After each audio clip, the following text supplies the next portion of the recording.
எசாயா அதிகாரம் 17. தமஸ்கு நகரை பற்றிய திருவாக்கு. நகர் என்ற பெயரை தமஸ்கு இழந்துவிடும். அது பாழடைந்த மண்மேடாக மாறிவிடும்.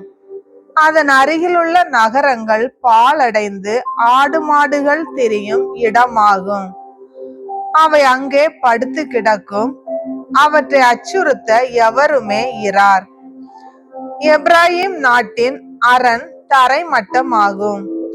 தமஸ்கின் அரசு இல்லாதொழியும்.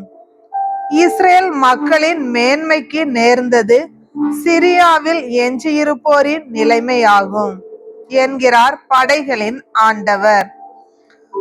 அந்நாளில் யாக்கோபின் மேன்மை தாழ்வடையும். அவனது கொழுத்த உடல் மெலிந்து போகும். அறுவடை செய்வோன் நிமிர்ந்து நிற்கும் கதிர்களை சேர்த்த பின்னும் அவனது கை அவற்றை அறுவடை செய்த பின்னும் சிந்திய கதிர்களை பொறுக்கி எடுக்கும் பொழுதும் ரபாயிம் பள்ளத்தாக்கு இருப்பது போல யாக்கோபின் நிலைமை இருக்கும்.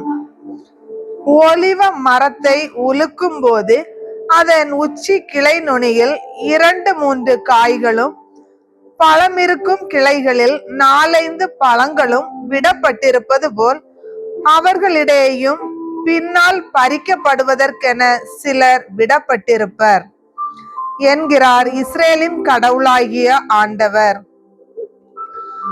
அன்றுதான் மனிதர் தம்மை படைத்தவரை நோக்குவர். இஸ்ரேலின் தூயவரை காண அவர்கள் கண்கள் விளையும். தங்கள் வேலைப்பாடுகளான பலிபீடங்களை ஏறெடுத்தும் பார்க்க மாட்டார்கள். தாங்கள் கைப்பட செய்த அசேரா கம்பங்களையும் மரச்சிலைகளையும் நோக்க மாட்டார்கள். இவ்வியர் எமோரியர் என்பவர்களின் நகரங்கள் இஸ்ரேல் மக்கள் வந்தபோது பாழடைந்தது போல அந்நாளில் உன் வலிமை மிகு நகர்களும் கைவிடப்பட்டு பால்வெளி ஆகிவிடும்.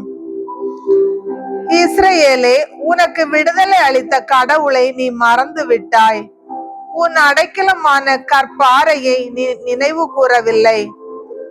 ஆதலால் கண்ணுக்கினிய நாற்றுகளை நீ நட்டு வைத்தாலும் வேற்று தெய்வத்திற்கு இளம் கன்றுகளை நாட்டினாலும் அவற்றை நட்ட நாளிலேயே பெரிதாக வளர செய்தாலும் விதைத்த காலையிலேயே மலர செய்தாலும் துயரத்தின் நாளில் தீராத வேதனையும் நோயுமே உன் விளைச்சலாய் இருக்கும்.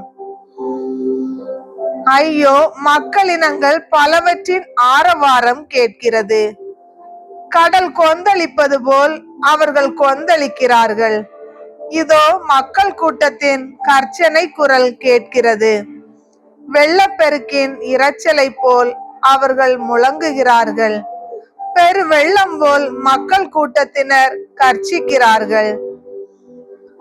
அவர்களை ஆண்டவர் அதட்டுவார். அவர்களும் வெகு தொலைவிற்கு ஓடி போவார்கள். மலைகளின் காற்றின் முன் அகப்பட்ட பதர் போன்றும் புயல் காற்று முன் சிக்குண்ட புழுதி போன்றும் துரத்தப்படுவார்கள். மாலை வேளையில் இதோ எங்கும் திகில். விடுவதற்குள் அவர்கள் இல்லாதொழிவார்கள். இதுவன்றோ நம்மை கொள்ளையடிப்பவர்கள் பங்கு? இதுவன்றோ நம்மை சூறையாடுவோரின் நிலைமை?